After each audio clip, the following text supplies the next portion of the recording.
Mirasee. I'm Sharon Richmond, and this is To Lead is Human.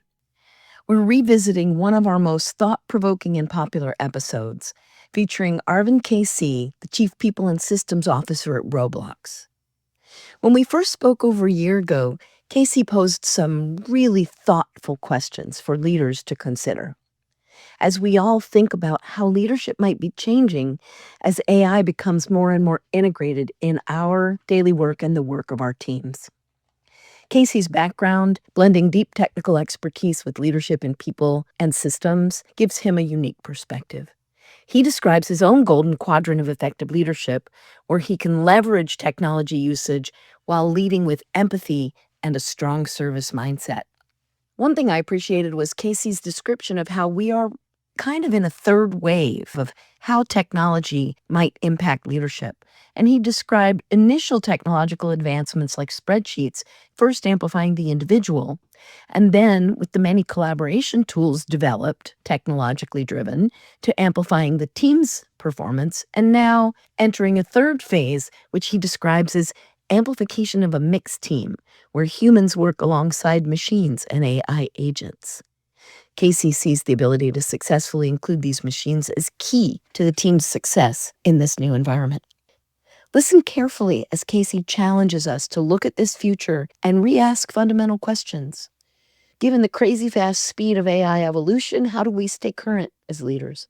How do we reimagine the work of the individuals and teams and even our organization from scratch? What new skills will we need, and in which roles?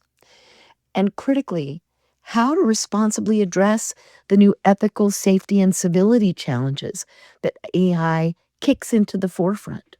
KC grounds today's technological shifts in timeless human principles. He reminds us that leadership is first and foremost about self-management, your own internal transformation to be the kind of leader that you want to be. He highlights how important it is for leaders to slow down, foster introspection, and make intentional choices, including really thinking about the inherent power dynamics in their organizations, and says it's so important for leaders to acknowledge both the value of hierarchy while working tirelessly to mitigate its downsides.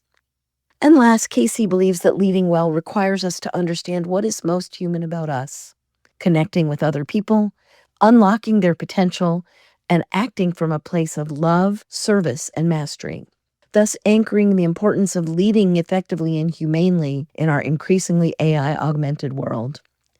Let's dive right back into this conversation with Arvind KC.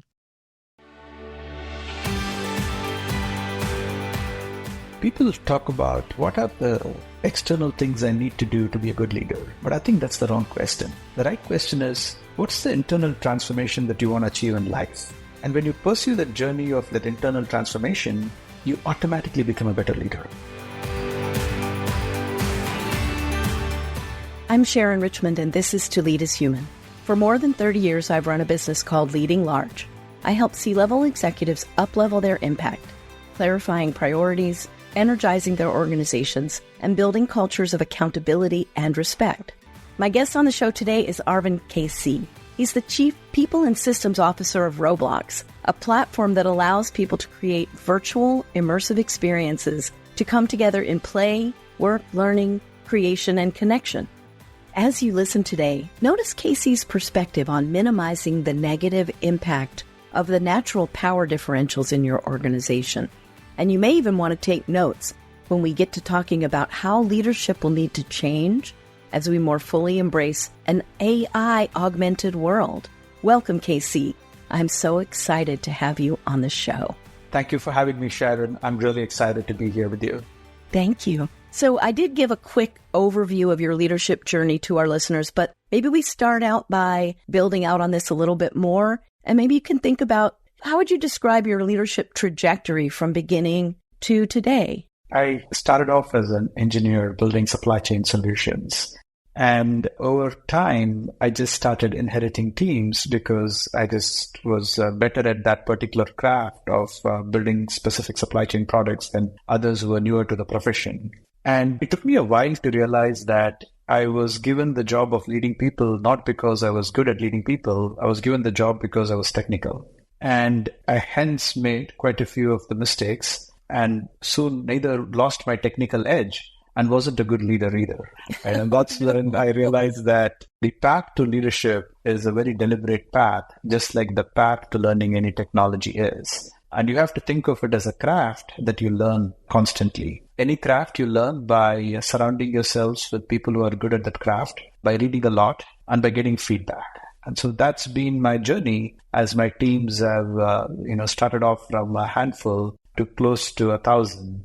It's always been a constant question of asking, what is my job right now? What should I pay attention to? And each time I ask that question with a lot of curiosity, then I'm able to get a bunch of insights on what I need to focus on. That's great. So if you think about the arc, it's both an ascending arc and also a deepening arc, a developmental arc. So maybe we can walk through some of the specifics and let's pick whichever place you'd like to start for where you feel like you really started flexing leadership. And let's just kind of go stage by stage and think, well, what was important there? What did you learn at this job? Yeah, so go way back and start with the Xilinx, which was the first place where I had people in 4 different countries reporting to my organization. And it took me a while to realize that the time that you've spent face to face is so important. Those were the age when you didn't have Zoom and the video conferences. So most of our conversations used to happen using phone calls and as well as emails. And the gulf that was created because you could not just hang out was huge. And it was a huge unlock for me to realize that, this face-to-face time is so important. So that was one key thing that I learned there. And it is fascinating how we kind of have to relearn that now when a lot of us are on Zooms all day and we don't realize that, just getting lunch together, dinner together, coffee, going for a hike makes a huge difference in the human connection. And ultimately, what is most important in any relationship and a leadership relationship is the human connection. So that was one of my first lessons. The next place that I think I had a significant evolution of my leadership understanding was at Facebook.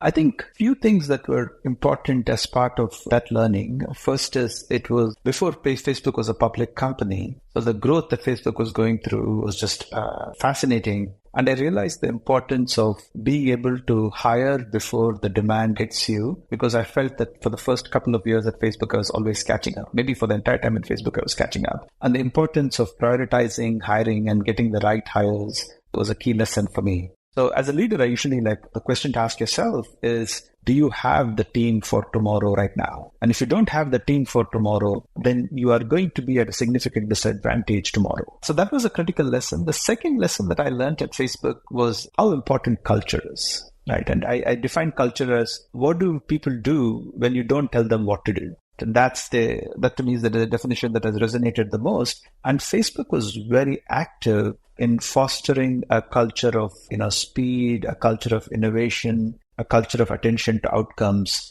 And it ranged from things like we would make posters that we would put up by people's walls. We would talk about it in terms of our values, and just seeing how much of a difference it can make to the team was just eye-opening to me. I wonder if you could give an example of that last story. How did it affect people? What did you see them doing differently, or how did you see people responding to that effort?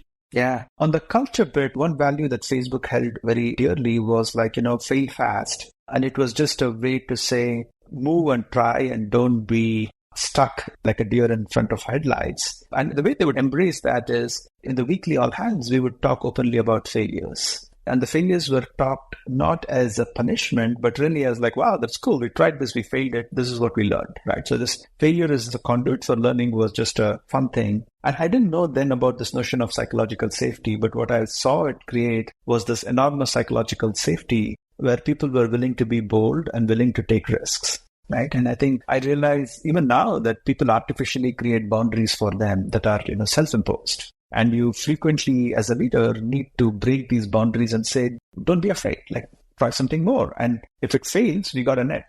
That's great. And so as you moved forward from Facebook, what was their next chapter like?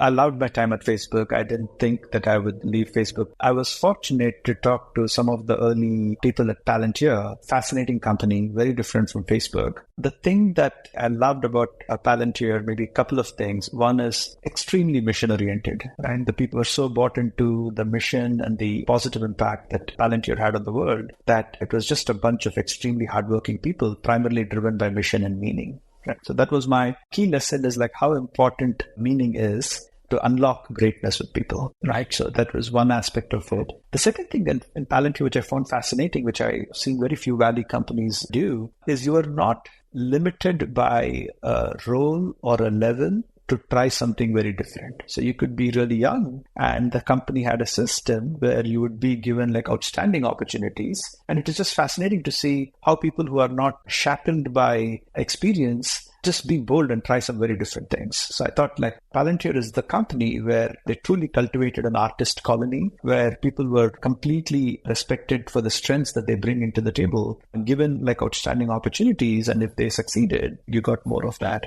And was it at Palantir where you first started taking accountability for the people ops? That's right. So at Facebook, I shifted from supply chain to building products for people and collaboration. And then Palantir, I continued to be very opinionated about the people topics. And so I got people ops as I don't know if it's a reward or a punishment, but I think of it more as a reward. And I'm happy to share how my brain twisted when I went from a primary technology role to a combination role. Let's do that. Tell us about it. If you think of a role of a technologist and role of people ops, they, actually feel very different. But I think of leadership roles across different functions as different exercises that you do in a day, right? So you could be a runner and you're running. And a good complement to that is go do some yoga to stretch it out and like not become very tight. And that's kind of what I found between a technology and a people-facing function, right? So technology, you bring the engineering rigor of doing things. And in a people function, you lead with empathy. You lead with like, how can I add value to people? And when you put those two together, ultimately what you're trying to do is use technology, but lead with empathy and a service mindset. And that combination to me is the golden quadrant to be in. So what's a good example of how you brought that in to blend the empathy and the service mindset in practices? There were some practices that I used to do before that. I didn't have a name, but it amplified the importance of it. So I'll talk about two examples on either sides. So one is when you're building internal products, you have to ask yourself, how am I cultivating user empathy, right? And the best way to cultivate user empathy is actually go do the job. So for example, if you're helping recruiters or if you're helping your salespeople and building tools for them, go and do the job. Is that what you've described as tasting the soup? That's right. So we believed a lot of that in Palantir is like you need to be able to dive deep. Even at Facebook, there was a belief that the topmost levels, you need to have a certain amount of reality check with being in the trenches and being in the details. So yeah, that is a great example of tasting the soup is go do the job of the person who you're trying to help by building a product for them. And like that builds empathy like no other technique. So that was one. And then if I shifted to the people side, I think a lot of people on the HR and people side, in some sense, are uncomfortable dealing with engineering because they don't speak the same language. And that language is the language of data and logic, right? So they're actually very good with like empathy. But if you combine that with like data and reasoning, the effectiveness of the organization just compounds, right? So those are two examples where infusing a data-driven mindset in the people org, infusing more of tasting the soup and user empathy with the technology led to a good osmosis between these two. That's great. And I imagine in your current role, it continues in that way. It does. And along the line, a key aspect of it was information security was part of my portfolio as well. And when you think about information security, again, that's a critical function. And injecting that with engineering rigor as well as empathy tends to produce a function that will be very well received by the organization. So Facebook, you said, was very values driven, focusing on fail fast. I know you've also talked a little bit about your own struggles with perfectionism. And so how were you able to kind of balance the drive to have everything be really perfect with this idea of try it, fail fast, move on? Yeah, I still struggle with it. So I can say it's a constant evolution. And I think the way I've tried to resolve it is the path of iterating and failing fast is the quickest way to perfection. Right. So that's how I've been able to converge the two concepts, that they are not actually opposed, but they are merged in that if you want to get to a really good solution, you need to be able to fail fast and do things iteratively. So one of the things that a lot of the companies that I've worked with over the years struggle with is how to help people both have that reach and strive. We want a stretch goal, but also not to become overwhelmed and working to the point where you can't think clearly anymore. And I just wonder, how do you reconcile this in these early stage environments? It's such a tricky thing to balance. So what is the reason for having that stretch goal, right? Is that you unlock a level of performance that you didn't think you could do before. And to me, the high that you get from that is just phenomenal. So that's the reason you really do it, is you get a high of like, oh, wow, I didn't know I could do that. This is awesome, right? But then you have to be very clear on what are your non-compromisables in pursuit of that. And for me, my non-compromisables over years have been by my spiritual practice, my exercise, my nutrition and sleep. So if those 4 are not compromised, then I don't hit the burnout zone. So that's kind of how I feel. Once you have those 4 things there, the rest of the time, just have fun. So that's great. I know everyone's like, oh yeah, it's easier to do that at the executive level, which by the way, I don't think is true. But a lot of people think when you're earlier in your career, you can't set any kind of boundaries around your life like that because that's not what's expected. So how do you educate your younger employees to start out understanding these 4 things? There's a principle I strongly believe in. If there is a thing you feel you cannot do today because of some reason, the chances of you doing it tomorrow is close to 0. So, and I strongly believe that even early in my career is if I don't take time out to exercise at this stage in my career, the chances that I'll take time to exercise, 20 years from now is 0, right? And so it's a myth that, something has to change for you to be able to do a thing that's really important to you. And I don't have a more euphemistic way of saying this, is you're just fooling yourself. And you have to get down to being real with yourself. And there's no excuse for you to not prioritize what's most important early in your career. So I guess the dilemma then for a lot of early and mid-career folks, and I'm specifically thinking about the engineering organizations and the product development organizations, they feel such urgency to complete, to perfect, to hit a release, to move on, that sometimes I see that people just don't take the time for themselves. Yeah. So I'm reminded of a piece of data that I read many years back, which was studying the traits of people who are exemplars in their profession, ranging from musicians to sports to artists and a whole range of professions they studied. And what they found is, and these were people like Tiger Woods and Mozart and a few others, right? In many cases, the amount of practice that you needed to do for truly being excellent was of 6 to 8 hours of deliberate practice every day. Mm-hmm. So I was kind of shocked because I thought that number should be much higher, right? And the key was, how deliberate are you with getting better at your craft? So it's not the quantity of time that you're spending. It is the quality of time in improving your craft. And if the best in the field needed only 6 to 8 hours to get really good at their craft, why are you spending more time than that? And I would posit that the time that you're spending more than that is actually unnecessary work that can be cut out. And ultimately, getting very good at saying no to a whole range of things is the path to success. Which very much is around this sort of idea of essentialism, right? That we try to figure out the very few things that matter most to bring our progress forward. So another thing that's coming up a lot with the companies I've been working with the last few years is how to think about goals and the purpose of goals in a company that's growing fast and sometimes changing direction fast. So I know that there are a number of companies that use OKRs. That's for people who don't know, objectives and key results, which is one way to structure. There are other schools of thought. And I wonder, what have you found works best for helping people maintain that focus? And therefore, if they're clear what is most critical, then they can decide where can they stop their workday to go do these other things. I think the answer really varies based on the size of the company you're in. If you're a small company, my recommendation is don't do OKRs. Small meaning what size? Anywhere where you can talk to all the people, have a reasonable conversation every week. Don't do OKRs. It's a bureaucratic process. Just hang out with people and just be clear on what's most important. Just write to tell people what's most important, what is in as simple a way as you can, and just keep doing that regularly. As you get bigger, you don't have a good mechanism for doing this at scale. And really, that's the reason I feel OKRs and set of goal-setting systems have been invented. And frankly, I don't have a better version than OKRs for setting goals and being clear. But in a heartbeat, if there was a better approach, I would take it. So for larger companies, the process is so onerous. Usually at best, companies set OKRs at a quarterly level. which means by definition, you're not flexible enough to make rapid changes, right? And so I haven't cracked the nut, Sharon, frankly, on how do you get to be really successful at scale. I'm hoping to crack that nut at Roblox. Currently, my lousy answer for that is how do you be very successful and fun at a large size is to don't become a large size, be small. That's not a good answer.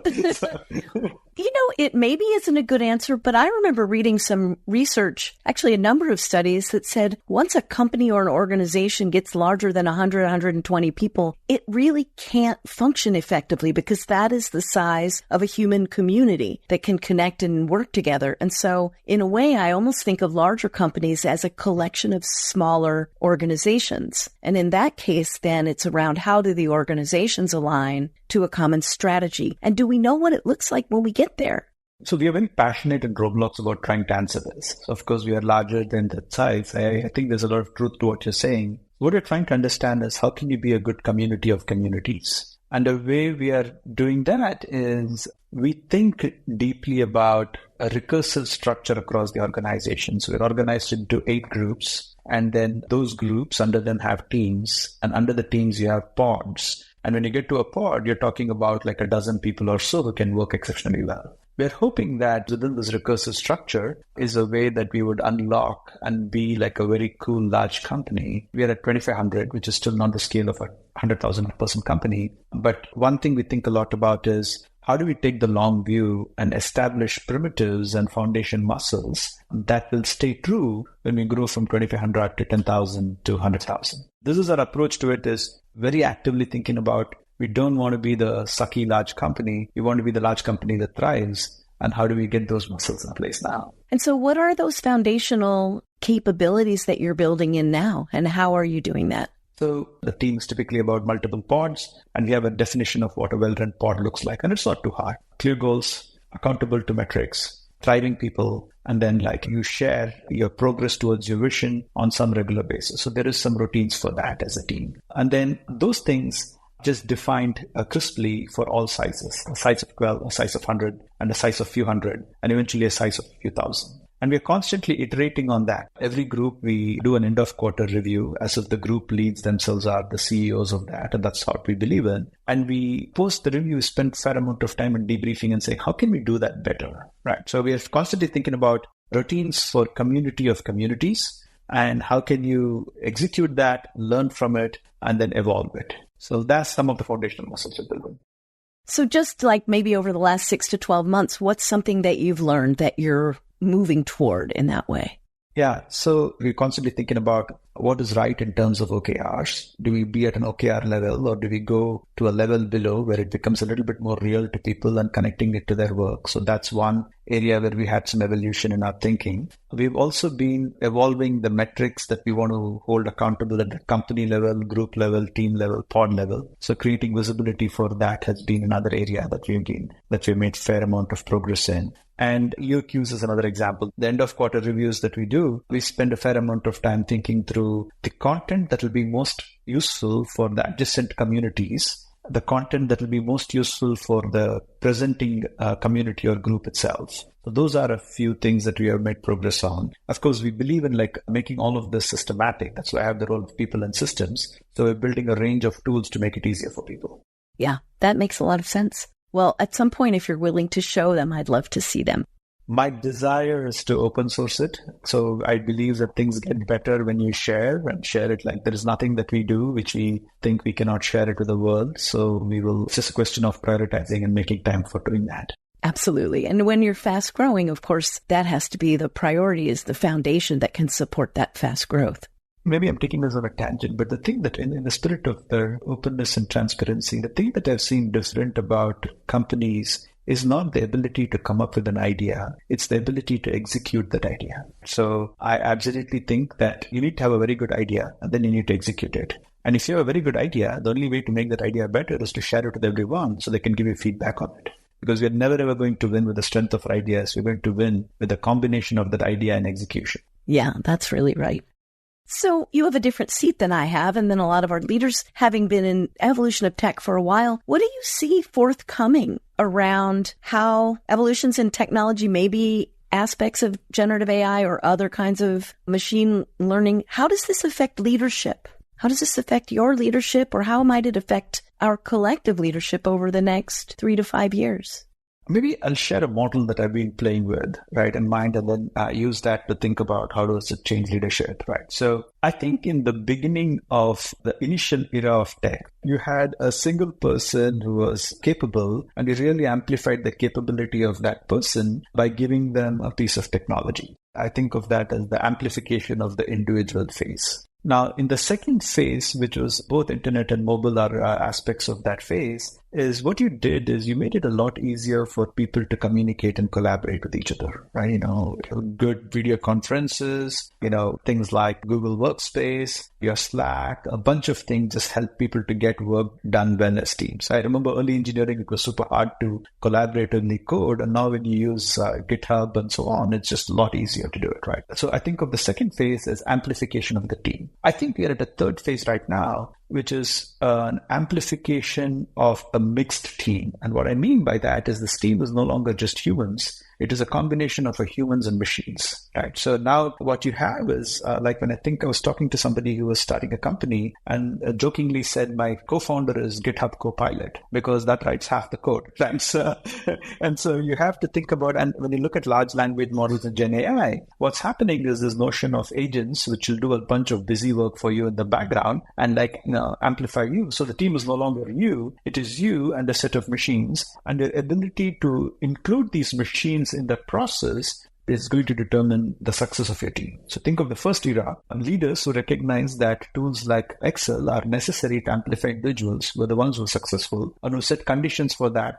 built great teams. In the second era, leaders who understood the importance of collaboration and the power of teamwork were the ones who were successful. In the third era, the leaders who understand this, you're going to have this augmented intelligence team, a combination of machines and humans, and what are the conditions that need to be true to nurture that and promote that are the ones that are going to be successful. So what do you think the different leadership challenge is when we have these mixed teams of machines and humans working together somehow? So in some ways, the primitives of what you think about are not very different. You just have to apply it to a new context, right? So when technology changes, you're not asking different questions, but you're kind of re-asking some of the basic questions, right? So like, for example, one is there's a speed of evolution that's happening. So how can we stay current and top of it is an important question to ask. The second question to ask is, how is the work that I'm doing or my team is doing or my organization is doing going to be very different? And what would I have to do if I were to reimagine it, assuming that I had nothing that I had today?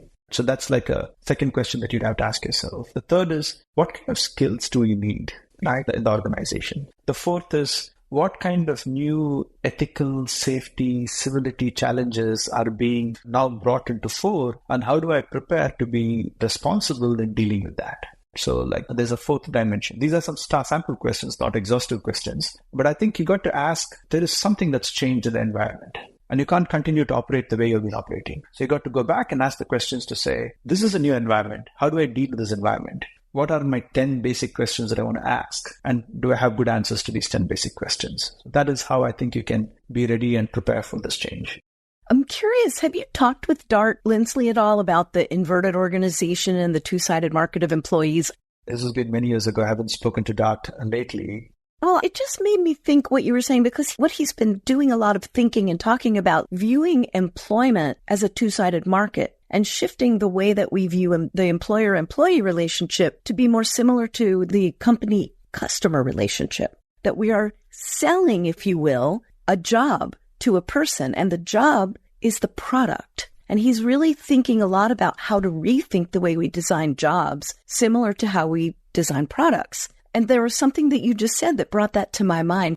I think it's a very powerful one. And you don't have to think about what is in the future. The future is already here. It's just not evenly distributed, right? So, and I like the framing quite a bit. I think the companies that are able to overcome inertia and think about the inverted organization model, a product model for employer and employee, as well as how does this new burst of technology that's happening, how does it change everything they're doing, are going to be very well poised. We're doing our best in Roblox to stay abreast of all of these and, rethink a bunch of practices and from a fresh perspective. But I love this model of a customer and like a job as well. And I think there's a lot of power to it.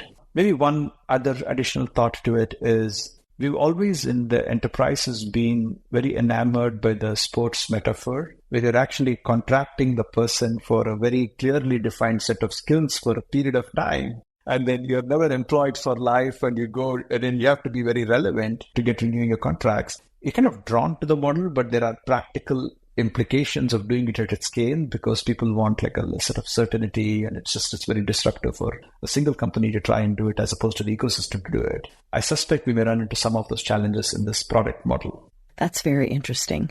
This is a big piece of how I'm imagining we will evolve as leaders, to think differently about what experience are we offering. And maybe that's a good transition. One of the things that I saw on your Musings blog, KC Musings, is you're talking about the balancing of being both demanding and supportive. And I think you were quoting someone else's conversation there, but I find this very compelling. And I've done a lot of facilitating of leadership classes over at Stanford at the business school. And one of the things we do is this class everyone calls touchy-feely. It's interpersonal dynamics. And what we talk about in that class a lot is how to be both challenging and supportive. I think that's somewhat similar to what you're describing. So I'd love to hear, how do you put this into practice? And maybe a story or two that others could draw inspiration from. Yeah, I'm happy to go there. But before that, thanks for reading my musings. I think that'll make 3 people now, my mom, my wife, and you who have read it.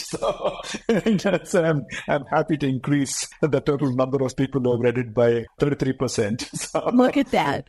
I also really love that you write when you do, and then you say, oh, it's been a while. And I'm like, yeah, that's kind of how I write too. So I feel good about it because it's self-affirming and it's thought-provoking. I think you got to, for me, it's like realizing that you're doing a disservice if you don't do both together. If you're very supportive, but you're not challenging, you're just creating somebody who's going to have not lived up to their potential. If you're challenging, but not supportive, frankly, you're being an asshole, right? So you don't want to be on like either end of these, right? And I don't see a better version. I mean, that's the golden quadrant to be in, right? Being really empathetic, but not setting a low bar. It just unlocks a level of performance in people that is probably the biggest reason to come to work. Ultimately, you have to come to what is your role as a leader. And I strongly believe that it is not about your success, but it is about helping other people be successful. And if you internalize that and become a giver and like really think about how to think of others and not of yourself, you have to. This is what you'll have for your child. You'll be challenging and supportive. So why would you not do it for people you work with? It's interesting because what you said just goes right up against the edge of thinking about how can we cultivate more, take away some of the hierarchical projections at work that get in the way. The people resist authority or people succumb to authority and they're not bringing what I might think of as their whole full thinking self into their role. And so part of the job of leader is creating an environment where others will thrive, same as parenting. But in parenting, we have this given power differential. And while we do have power differentials at work, part of what I'm most struck by that you said you loved about, I think it was Palantir, was that everyone was in and bringing it and giving it and contributing. I guess what I'm trying to look for is how do we acknowledge the power differentials without minimizing the value of everyone's contribution? No, it's such a good question. I think in my purest days, I had the belief that this power dynamic could be eliminated. But I realized that as I get more gray, that, humans are humans and it's not going to change. It's not going to change easily. So I think of it more as how do you manage it so that the negative effects of it, the power dynamic has some advantages to it. There is hierarchy, there's an organizing function. So it's easier to say when there are 100 opinions, like here is the course that you're going to pursue. So you have to acknowledge it for the value that it brings. But then that gives you the ability to think about what are the downsides that this framework has. And so one downside is that it doesn't let people thrive because they're trying to do something that they don't believe in and haven't had a chance to speak that. So that is one big downside. The second is it has got the risk of doing the wrong thing because people overweight the voice of the authority. So first of all, we got to get the principle that it's not a bad thing, but it needs to be managed. And then you can go through a whole range of techniques, right? And the techniques that I like are, one is just make yourself accessible. Like when people see you as a human, then they know that you can be reached and you can have a conversation. And second is there is no reason to be disrespectful to anyone, right? At the moment you act like an ass, even once, the impact of that is huge. And the third is like, know that people who are coming to you with a point that is different from yours, it has taken a lot of courage for them to come to you. And so like deeply respect and be grateful for that. The other things you can do is just, speak less, speak last. Share your point of view and color it with the conviction you have. So I would often say that here's what I think we need to do, but I have low to medium conviction, or here's what I think we need to do, I have high conviction, right? And both are fine, because then your team knows how where you stand. I can go on with a range of techniques, but I think ultimately how a leader recognizes the value of hierarchy and manages the downside very intentionally is going to be a key difference. Yeah, and that is exactly why in the intro I talk about working with people to build cultures of accountability and respect. I find those are the two primary human needs. What am I accountable to do here? And will you respect me as I am doing it? Can we collaborate in a way that together we can hopefully come up with something that's a good idea, try it out, keep moving? I really think managers, leaders who lose their temper, they just lack the emotion management skill, which of course can be developed. You make a really important point. People talk about what are the external things I need to do to be a good leader. But I think that's the wrong question. The right question is, what's the internal transformation that you want to achieve in life? And when you pursue the journey of that internal transformation, you automatically become a better leader, right? So it's not about how do I not get angry or lose it with my team. It's about how do you not get angry as an individual and hurt yourself, right? And when you answer that question, then it just cascades to how people experience you. So you've just reinforced very succinctly a core belief of mine, which is leadership is first and foremost self-management. 100%. In fact, I think it's such a big part of leadership that I don't know if there's anything else other than that, because the rest of it just comes automatically for free. Right? So you just have to do that. And then I don't have any illusions that I've been very successful as a leader or something. But if I think if someone says what's been the reason for any success, it is the success in any internal transformation manifesting externally. So I love that you brought this up, because my very next question is what our listeners love most, and I think what each of us as human beings love most, is to hear other people's stories of what they had to vulnerably face in themselves to grow and reach the next level. And I'm wondering if you could share maybe some of your own self-development. What did you have to come face to face with in yourself, and how do you continue to manage yourself so that you can lead effectively? I'll talk about maybe one, if not a couple of big unlocks for me, right? And one big unlock for me was just realizing that life is for giving and helping, and life is not for taking and being self-serving. And I think that earlier in my life, that thing was not so clear. And somehow, I don't know what influences you have as you grow up in college, but you're always about hey, how do I get more money, more power, and a better title, and those very superficial pursuits are what you fill your head with. And dusting those cobwebs has been really important.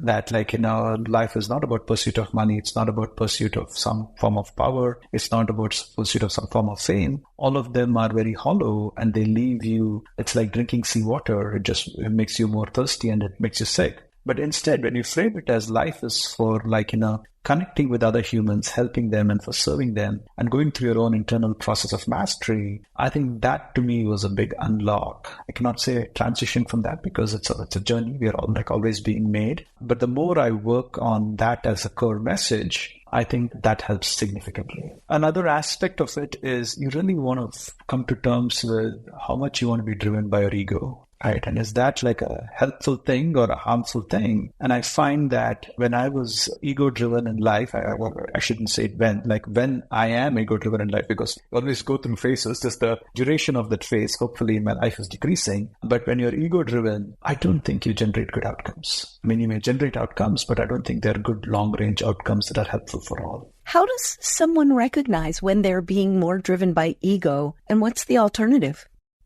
My general view is what comes in the way of recognizing what is obvious is a state of busyness. So I don't think you have to try too hard on how to recognize. You have to create the conditions where recognition is just happening all the time, and then it'll just come to you, right? So, and if you're too busy, you're going to be stressed. You're going to, at some point in time, given to being very ego-driven. So you just have to question yourself on, like, do you have the right balance in life? Are you too busy? And if you work on that, if you have deep work, meaningful work, in the flow, not crazy busy, then you've created the conditions for introspection. Yeah, I love that. I'm going back up to something you said at the very beginning about the importance for you of 3 things in cultivating your leadership: of reading, learning, and feedback. And I'm wondering, like, was there some feedback you got along your journey that really helped you shift in a particular way? What was that, and how did you internalize it and move forward? Yeah. So I think for me, like many humans, the desire to be liked was a big driver early, but that causes you to fall into the zone of ruinous empathy, right? Where you're not direct with someone, and at the same time, you are being like very kind. And that was my trap for a really long time. And this feedback that, and not in as clear words, but feedback that I had held back on critical development feedback for people, because there's a desire to not be an ass and be liked was much more prominent. The improvement of the person was very valuable for me to come to terms with, with just being much more direct and kind. Right. So then actually you don't go from ruinous empathy to direct and kindness right away. You go to direct and being harsh. So I've fluctuated between those zones, and I try to spend more time with the direct and kind zone. But I think that feedback was very helpful for me. Thank you for sharing that. I do appreciate it. So what would you say is your current learning edge as a leader? What are you focusing on now going forward? I'm really intrigued by what's happening in the world of artificial intelligence. I think it is going through an explosion similar to internet and mobile, and it's happening at a pace that was not there in internet and mobile. So I'm just reading a lot about it, trying to understand it, to see if you move to this world of augmented teams of humans and machines, what has to be true there. And I think having this unique role of technology and people function lets me think about it through both these lenses. So that's what I'm learning, and this sparks my curiosity. Is there a piece of feedback you've received lately that makes you think you want to refine some aspect of how you're leading?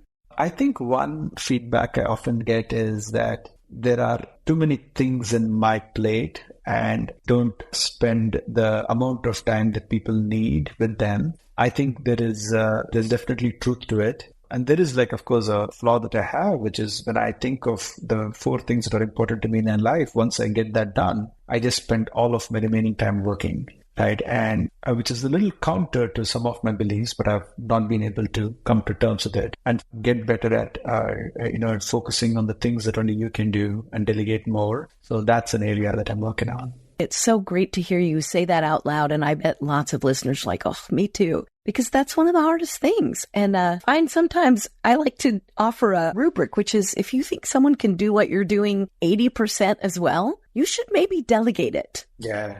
Take the time, make sure that you've got confidence in their thinking, that they and you are in sync, but 80% is enough. Let's move it on. I mean, that goes counter to the perfectionist thing, but yeah, no, it does. Exactly that. And that's the dilemma, because I want to be the very best, but sometimes sub-optimizing is optimal, as strange as that sounds.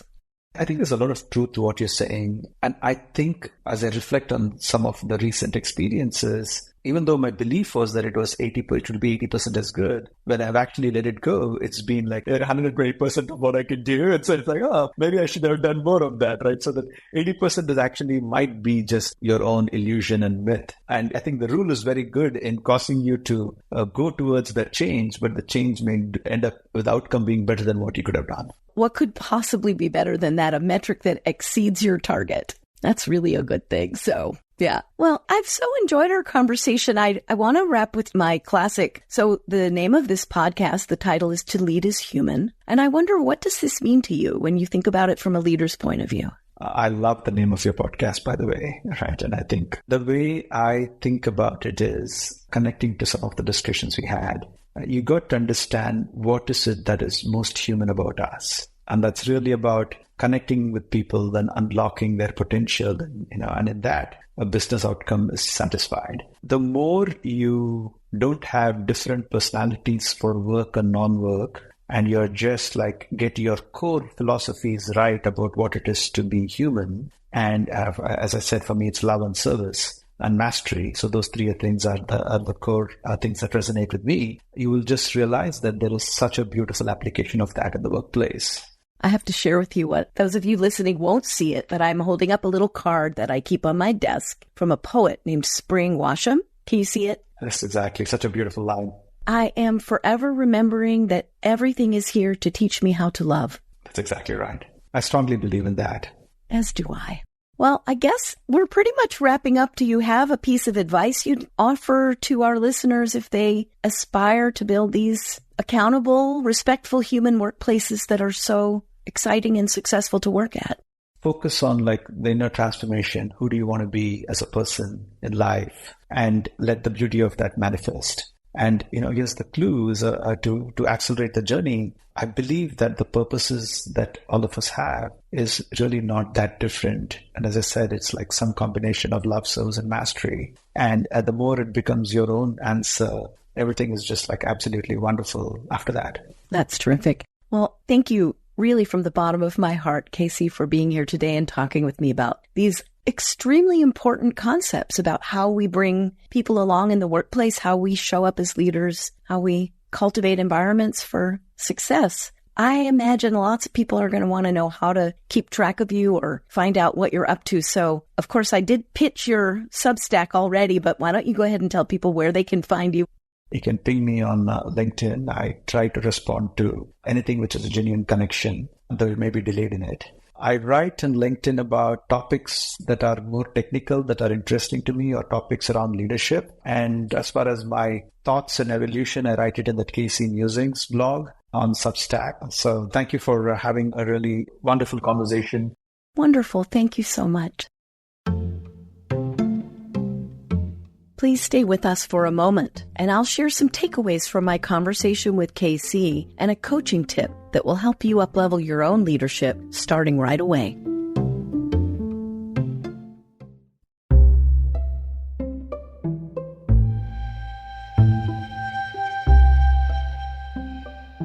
Leading is a choice. KC clearly discovered that for him, and perhaps for all leaders, he had to deliberately choose to take the leadership path. He advises leaders to first decide who they want to be in their own life, and only then to consider how this identity will inform their choices as a leader. It helps, KC says, if you can be your same self, both at and outside of work. This makes it a lot easier to be transparent, which builds interpersonal trust. Reflecting on my conversation with KC today, there are 3 main takeaways I'd like to share, plus a bonus. Leading is service-driven, not ego-driven. To ensure he's keeping the right balance, KC regularly reflects on 2 questions. What is my job right now, and what needs my attention? Those are the immediate questions that keep him focused on the service needs in the organization. He supplements this with a third, longer-term question. Do we have the right team today that we'll need for tomorrow? All early-stage companies face this challenge of balancing when to start recruiting for the talent you will need, often well before you need it, with the clear business signals that say it's wise to begin hiring. Leaders grow other leaders. KC points out we must unlock potential for individuals in the organization. And for us to do that, we must provide others with stretch goals and then guide them, offering a blend of challenge and support as they grow. Of course, this means that leaders will need to free up enough time to coach and guide the other leaders as they're growing. So this means delegating. I typically advise executives that if someone else can do a job 80% as well as you should delegate it to them as a way to help them grow. KC laughed at this and then told us that when he successfully does this, he finds they may actually do the job 120% as well, not just 80%. And certainly he said it made him more curious. And with AI on everyone's mind and the uncertainties about how it will impact our lives, I asked KC, how did he think leadership might need to change? To this end, he asks you to think about 4 things. 1, what will be the speed of evolution and how do you stay ahead of it? 2, how is the work our organization does going to change? for the individuals, for the teams, and maybe for the whole organization? Can we challenge ourselves to redesign the work from scratch, as if we started with a blank whiteboard? Third, what skills will we need in our organization? And I would like to add, do we build that talent or do we buy that talent? Meaning grow people from within or hire from outside. And the last question KC wants you to consider, and I really want to support him in challenging everyone to think about this. What are the new ethical, safety, and civility challenges that we should be responsible for as leaders? And how do I prepare myself for this responsibility? The last takeaway from my conversation, and maybe the most important one for everyone listening today, is KC's admonition that if you don't make time to take care of yourself today, you probably won't make time for it tomorrow either. So he's prioritized his spiritual practice, exercise, nutrition, and sleep from early in his career, and he keeps them on his calendar. As for today's executive tip, I say we take it directly from KC. Take your own calendar out right now, if you're in a safe place, and schedule some of the self-care activities that you need, just as you would schedule an important meeting. You, dear leader, are a human being first, not a human doing. And we must care for ourselves if we're to provide the focus, energy, and delivery that will build our organization's success.